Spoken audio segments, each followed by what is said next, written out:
We must drain the swamp. And Raila is an enabler of bad governance in Kenya. He is a singular supporter and pillar of the William Ruto administration.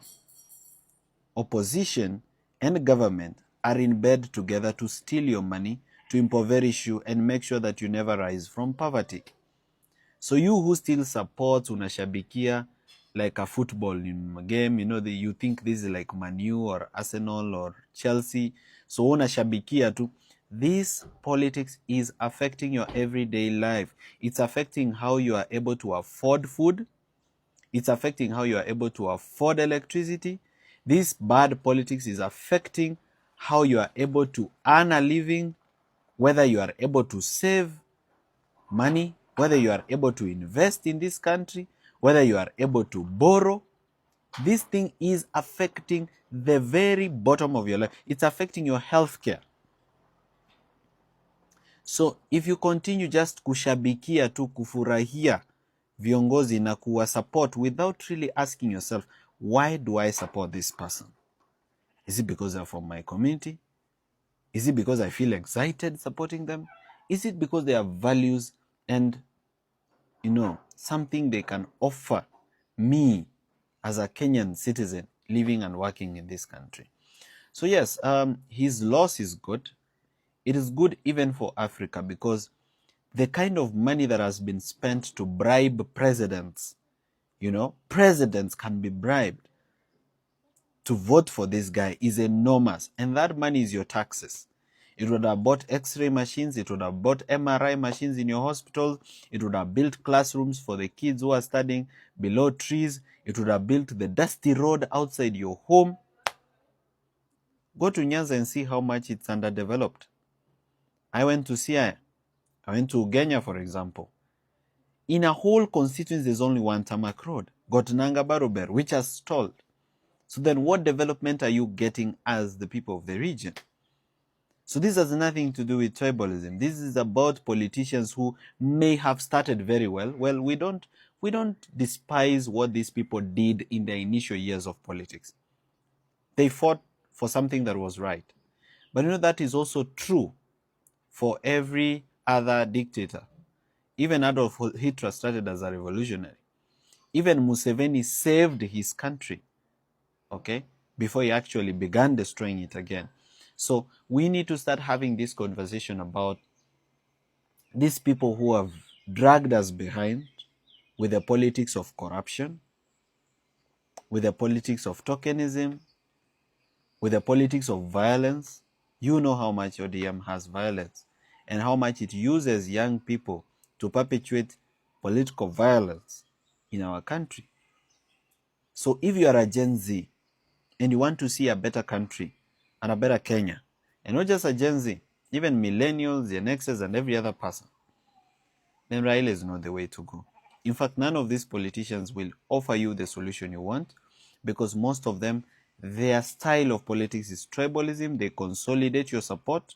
They sell it to someone else for tenders, for money, for self-enrichment. They are not interested in eradication of poverty. They are not interested in youth unemployment. They are not interested in youth entrepreneurship and innovation for eradication of poverty and creation of jobs. They are not interested in that. They just want to be rich and rich and rich and continue to control the poor.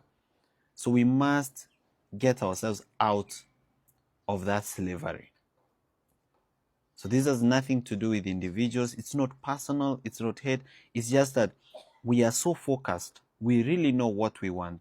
And we really know that these people don't represent what we want. We need a new future, a new Kenya that is fair for you and me. And this person is not the way to that new future. So sometimes they may oppose the government just to make you excited. So sometimes Raila may come, oppose the government kidogo. You'll be so excited because he's talking about you. He's talking about the cost of living. He's talking about your situation. But he's not talking about you to solve the problem.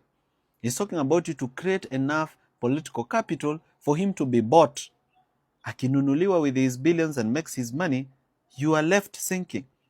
So until we get ourselves out of that vicious circle of lies, then we are not getting out of this. So just understand, I as Morara, I'm not doing politics for money. I'm not doing it for popularity. I just doing the right thing. Whoever will support me doing the right thing, I'm grateful. If majority of Kenyans do not support me in the right thing and they prefer the wrong thing, if 8 million or 10 million people vote for the wrong thing against Morara, that's not my loss. Sio mimi napoteza. It's them, it's their country, it's their decision making. It is them defining their own future. Remember, at the end of the day, I can't decide for the Kenyan people what is good for them. The Kenyan people have to decide for themselves what is good for them. The only thing I can offer is civic education and probably offer myself as a leader of alternative ideas. But if Kenyans, choose not to support me, they've chosen not to support the right thing. And that's a decision that somebody can have. Somebody can choose the wrong thing. And once they choose it, you can't control their decision because this is their decision to make. So therefore, they live with the consequences of their decisions. So for me, it's not personal. And I saw a comment that it didn't hurt me, but it got me thinking. So somebody said, Morara, you've never even been an MCA. You've never been anything in this country. Why are you trying to compare yourself with Raila? I'm not trying to compare myself with Raila. Raila is in 80s. I'm in my 20s. I have 60 years to choose to be a different person, to be a different kind of leader, to offer a different kind of solution, to be not corrupt, to not accept money from my governors and my MPs who will be elected under inject party as a way of funneling corruption in the counties and in the national government, to not be bought when people have died for something. I have that choice and I have 60 years to make it better. And I choose to be a better person. So I'm not comparing myself. Somebody who is in their 80s, in the sunset years of their lives, I'm in the sunrise years of my life. And I want to choose to be a different kind of leader.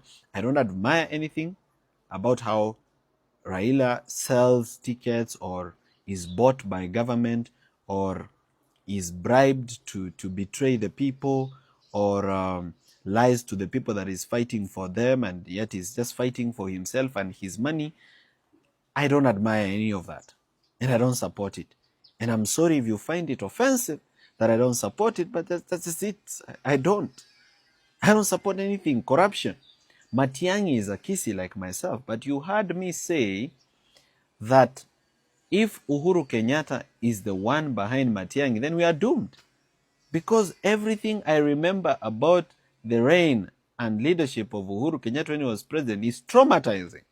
It was theft after theft, including on election day when 12 billion was stolen siku ya kura, just when there's change of government. And because Ruto is from the same family and same tribe of thieves, he could not follow up the money because he has stolen more. So aliwacha tu pia hao waende na hiyo. So if Uhuru is coming back to power through Matiang'i, I said it's a no. You've never seen me opposing anything about Maraga because he's straightforward, he's clean as a fiddle. The guy is good. His principles are sound, his values are true, he's true to self and to country. Never seen me say anything about Okia. So, personally, I only align with the leaders of integrity. And it doesn't matter, even if I'm left alone, even if you call me a lone ranger, mwenye hataki kushikana na wengine, mimi sishikani na any person that is corrupt. That is not the future that we are seeking. So kama tutabaki peke yetu tupate kura mbili, ni sawa. We are glad to receive our 2 true votes. Even if it's 10 votes, even if it's 15 in the whole country, if I run for president and out of 24 million votes, I only get 100 votes. I'm very proud of the 100 people who believed in the right thing. Yeah. But God is God and he's still seated on the throne. So I might surprise you, by the way. You might think I'll get 100 votes and I end up with 10 million votes because the Gen Zs are mean. 8 million of them did not vote. 7 million of them are qualified to vote. That's 15 million votes. If only 10 million vote, my friend, it's not going to be easy. A young person has never run for president in Kenya, so nobody should purport to know how that election is going to be. And I'm not a walkover. Na mimi si muoga. Once I hit the campaign trail, nikisha shika mic, you will know what you're dealing with. Some of you don't know what you're dealing with. I think you're dealing with someone who is weak. Mnafikirianga you are dealing with a weak person. You are not dealing with a weak person at all. Wacha campaign ianze nipewe hiyo mic muone. It's going to be messy, it's going to be noisy, it's going to be a very serious campaign of good and bad, of old and future. And we must bring back our country.